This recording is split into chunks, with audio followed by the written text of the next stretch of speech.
और उसका पति महेश और उसके 2 बच्चे रहते थे।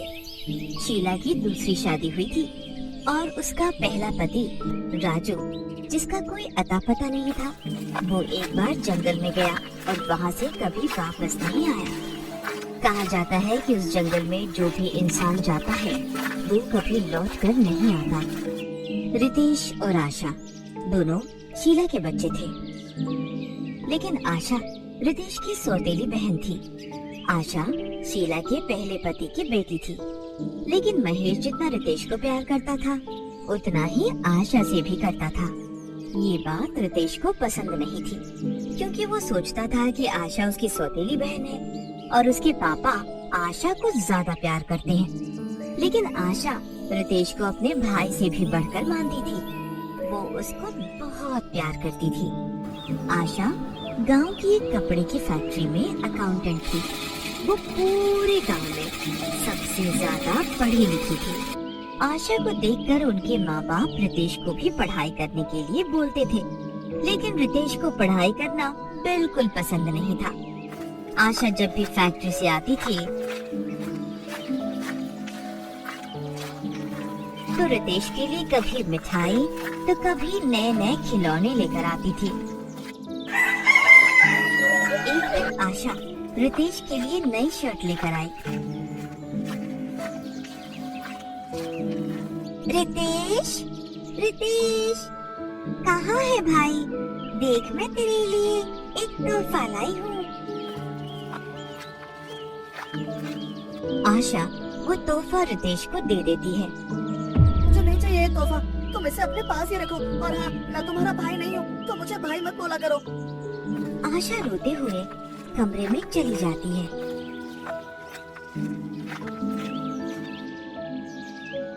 और शीला गुस्से से रितेश को थप्पड़ मारती है। रितेश, ये कोई तमीज है अपनी बड़ी बहन से बात करने की? जा अपने कमरे में। रितेश गुस्से में रोते हुए अपने कमरे में चला जाता है। रात को महेश काम पर से घर आता है और घर में सन्नाटा देखकर वो शीला से पूछता है, शीला, आज घर में इतनी शांति कैसे है? दोनों बच्चे कहाँ गए?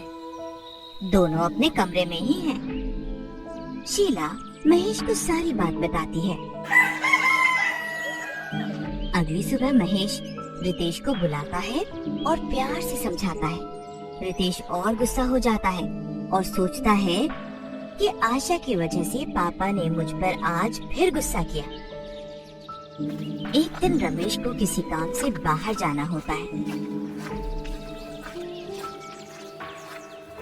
और 2-3 दिन बाद खबर आती है कि जो बस शहर से गांव आ रही थी वो खाई में गिर गई और उसमें जितने भी लोग थे उन सब का देहांत हो गया। ये सुनकर शीला बहुत ज्यादा उदास हो जाती है, क्योंकि उसके पहले पति का भी जंगल में जाने के बाद कोई अता पता नहीं है।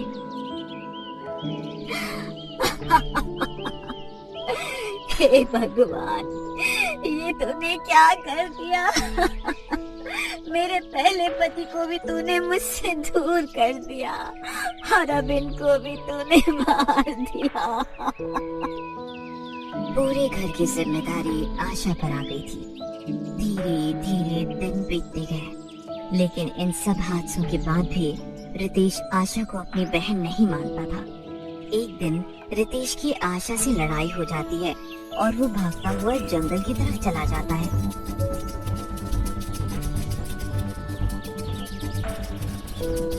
उसे रोकने के लिए आशा भी उसके पीछे भागती हुई जाती है। रितेश, रितेश भाई, वापस आजा। मैं कभी तुझसे लड़ाई नहीं करूंगी। वापस आजा भाई। लेकिन रितेश जंगल से बाहर नहीं आता है। रितेश को तो बाहर लाना था, इसीलिए आशा खुद भी डरते हुए जंगल की ओर चली जाती है। वो रितेश को आवाज लगाती हुई जैसे ही आगे बढ़ती है, उसे जंगल में आग जलती हुई दिखाई देती है। वो उस आग के पीछे पीछे जाती है और देखती है कि वहाँ पर कुछ लोग बैठे हैं और वो सिगरेट पी रहे थे और आपस में बातें कर रहे थे। ये सब देखकर आशा एक पेड़ के पीछे छुप जाती है। ये लोग कौन है और यहाँ पर क्या कर रहे हैं? मुझे छुपकर सब कुछ देखना होगा। वो देखती है कि 3-4 लोग बहुत बड़े बड़े डिब्बों को एक ट्रक में रख रहे हैं। वो चुपके से एक डिब्बे को खोल कर देखती है तो उसमें ड्रग्स होता है और वो डर जाती है। फिर वो पेड़ के पीछे छुपकर सब देखती है। तभी उनमें से एक आदमी उठकर अंदर की ओर जाता है। आशा भी चुपके चुपके उस आदमी का पीछा करते हुए अंदर की ओर चली जाती है।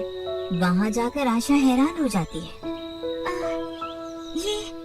ये इन लोगों ने इतने सारे लोगों को बंदी बनाकर रखा। अच्छा, अब मैं समझ गई कि जंगल में जाने के बाद लोग गायब क्यों हो जाते थे। इन सब लोगों को इन बेकार लोगों ने पकड़ रखा है। ये लोग अपने गंदे कामों को छुपाने के लिए जंगल में आए हुए लोगों को पकड़ लेते हैं। तभी आशा देखती है कि वहाँ पर बहुत सारे लोग हैं और उन सब लोगों में रितेश और उसके पहले पापा राजू भी होते हैं। वो उन सबको बचाने के लिए हिम्मत से काम लेती है और वहाँ पर फंसे सभी लोगों को बचाने के लिए भागती हुई पुलिस स्टेशन जाती है और वहाँ के इंस्पेक्टर को सब कुछ बता देती है। फिर इंस्पेक्टर पूरी पुलिस फोर्स को लेकर जंगल में जाता है। फिर पुलिस उन सबको पकड़ लेती है। अच्छा, तो ये तुम लोगों के काम थे। तुम ही लोग बेचारे मासूम लोगों को अपना शिकार बनाते हो और उन लोगों से अपने ये काम करवाते हो।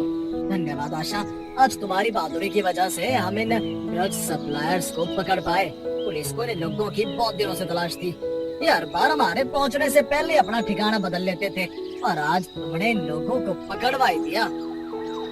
ऐसा कहकर पुलिस उन लोगों को पकड़कर ले जाती है और फिर सभी बंदी बने हुए लोग आजाद हो जाते हैं और आशा का धन्यवाद करते हैं।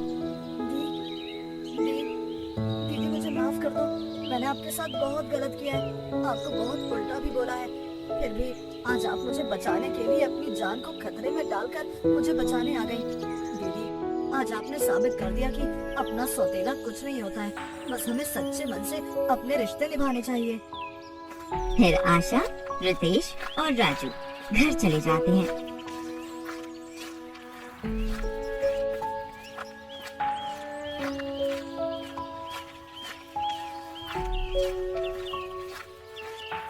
और राजू को देखकर शीला हैरान हो जाती है। फिर राजू शीला को सारी बात बताता है। फिर वो खुशी खुशी रहने लगते हैं।